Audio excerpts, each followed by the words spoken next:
اعوذ باللہ من الشیطان الرجیم، بسم اللہ الرحمن الرحیم۔ عزیز بچوں، محمد ابراہیم آپ کی خدمت میں حاضر ہے۔ آج کا عنوان ہے نظم نعت، شاعر احسان دانش۔ احسان دانش کی پیدائش کاندھلہ ضلع مظفر نگر یو پی یعنی اتر پردیش میں ہوئی۔ والد کی مالی حالت ناگفتہ تھی یعنی غریب تھے، جس کی وجہ سے وہ زیادہ تعلیم حاصل نہ کر سکے۔ عربی اور فارسی حافظ محمد مصطفیٰ سے حاصل کی۔ مزدوری کرنے کے لیے لاہور آئے۔ مزدوری کے ساتھ ساتھ پڑھنے کا، مطالعہ کتب کا انتہائی شوق رکھتے تھے، جس کی وجہ سے وہ تعلیم حاصل کرنے کے ساتھ ساتھ، مزدوری کرنے کے ساتھ ساتھ ان کا کلام پاکستان کی مختلف یونیورسٹیز میں اور سکولوں اور کالجوں کی سطح پر بھی شامل نصاب رہا ہے۔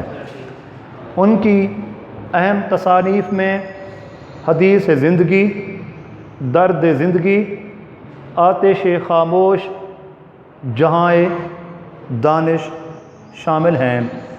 یہ آخری کتاب ان کی شعراء آفاق کتاب ہے۔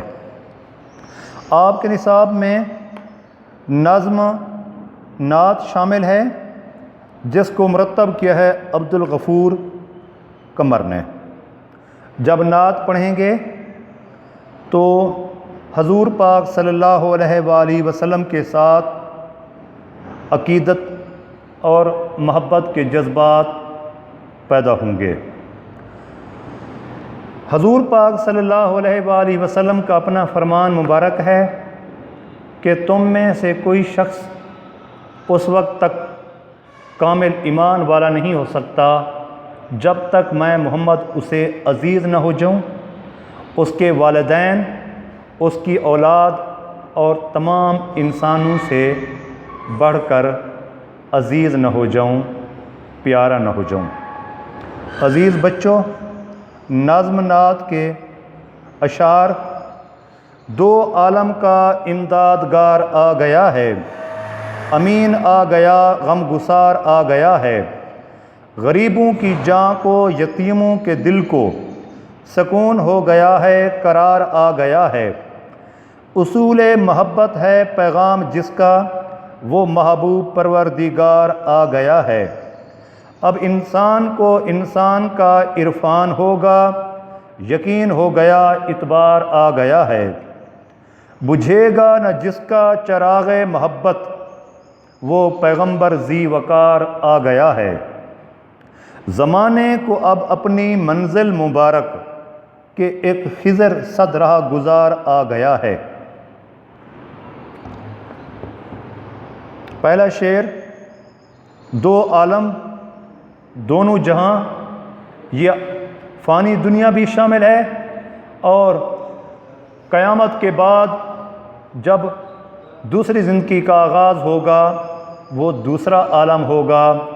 آپ صلی اللہ علیہ وآلہ وسلم اللہ تعالیٰ کی طرف سے اس جہاں کے لیے بھی مددگار بن کر آئے ہیں، اور دوسرے جہاں میں بھی آپ اللہ تعالیٰ سے گناہ گار انسانوں کی، خصوصاً مسلمانوں کی اللہ تعالیٰ سے شفاعت کریں گے۔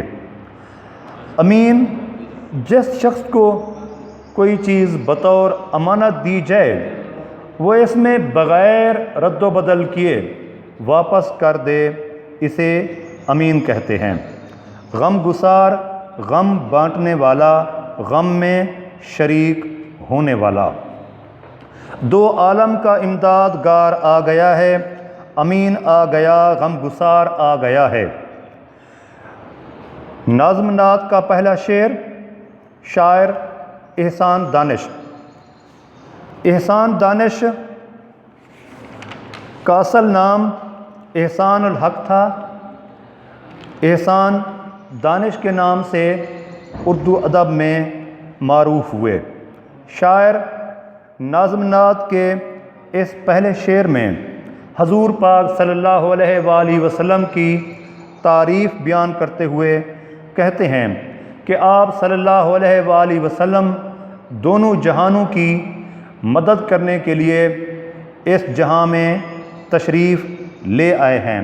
حضور پاک صلی اللہ علیہ وآلہ وسلم سے پہلے خصوصاً عرب معاشرہ جو تھا وہ جہالت، کفر کی غلاظت میں ڈوبا ہوا تھا۔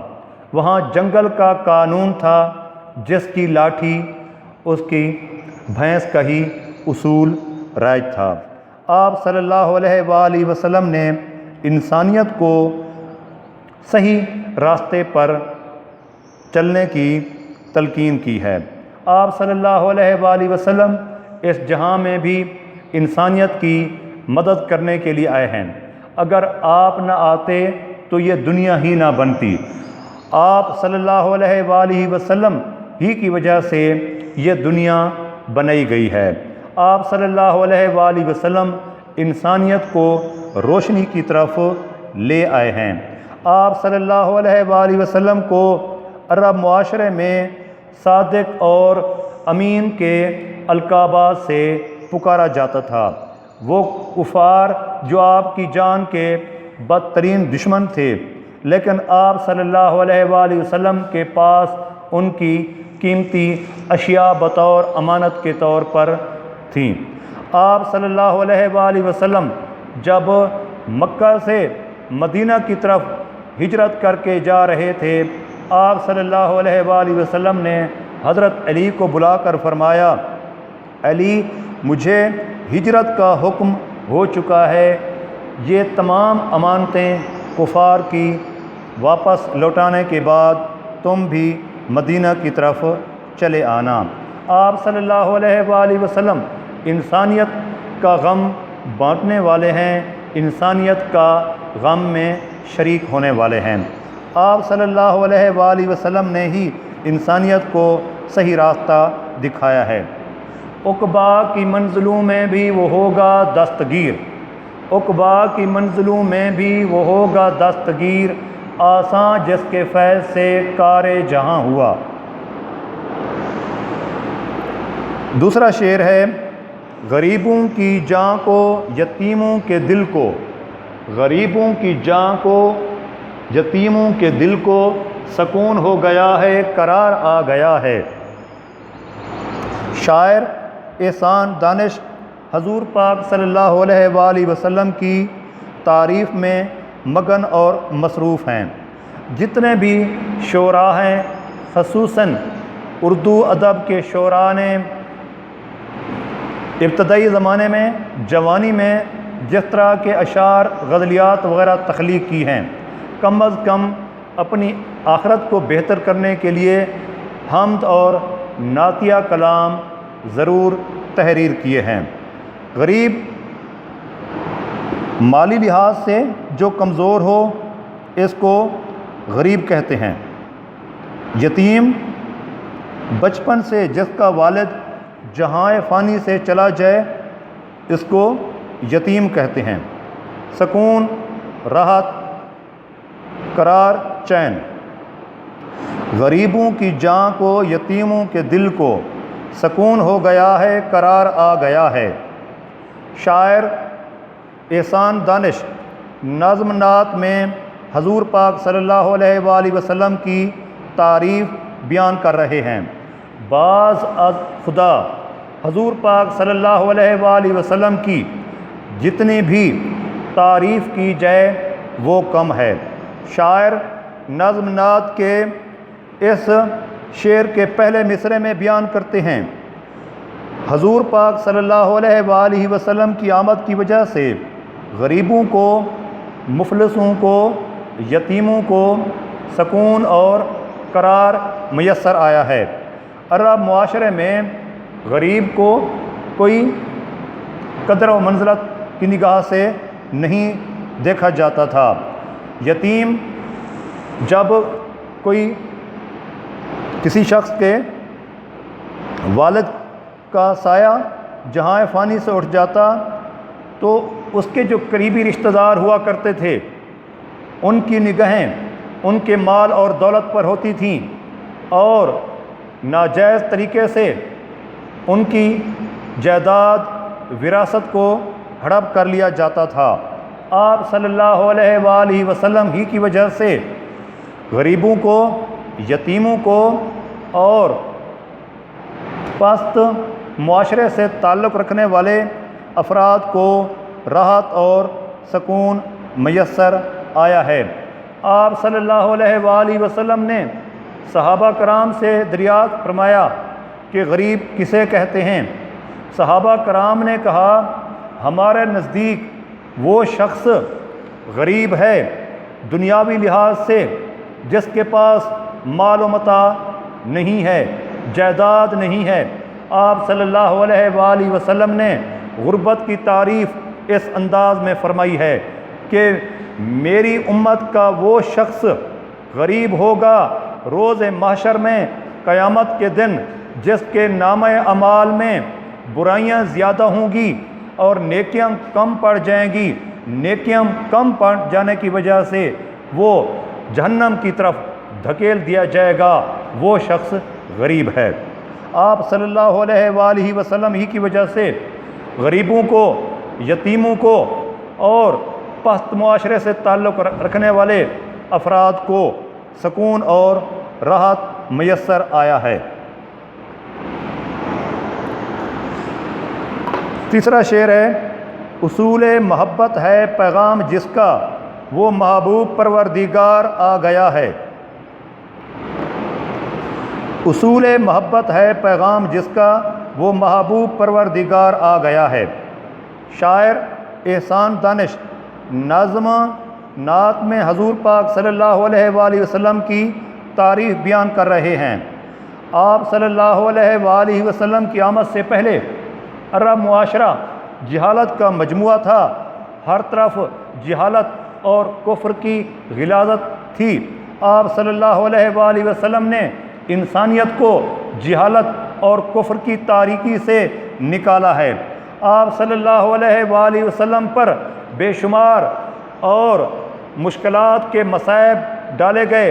آپ صلی اللہ علیہ وآلہ وسلم نے نہ صرف انہیں برداشت کیا بلکہ ظلم اور ستم کرنے والوں کو بھی آپ نے معاف فرمایا۔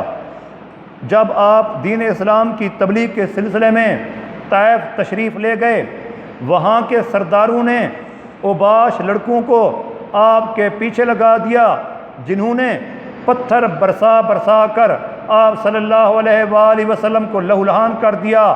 پھر بھی آپ صلی اللہ علیہ وآلہ وسلم نے ان کے لیے بد دعا نہیں کی بلکہ آپ نے ان کے لیے دعا کی۔ آپ صلی اللہ علیہ وآلہ وسلم نے نفرت، کینہ، بغض جیسی خامیوں سے بچنے کی تلقین فرمائی ہے۔ آپ صلی اللہ علیہ وآلہ وسلم اللہ تعالیٰ کے محبوب ترین نبی ہیں۔ آپ صلی اللہ علیہ وآلہ وسلم کو اللہ تعالیٰ نے زمین پر نہیں بلکہ آسمان پر جو ہے آپ کو معراج جو ہے نصیب فرمائی ہے۔ اللہ تعالیٰ نے فرما دیا ہے، سبحان الذی اسری بعبدہ لیلا من المسجد الحرام الی المسجد الاقصی۔ آپ صلی اللہ علیہ وآلہ وسلم اللہ تعالیٰ کے محبوب ترین نبی ہیں۔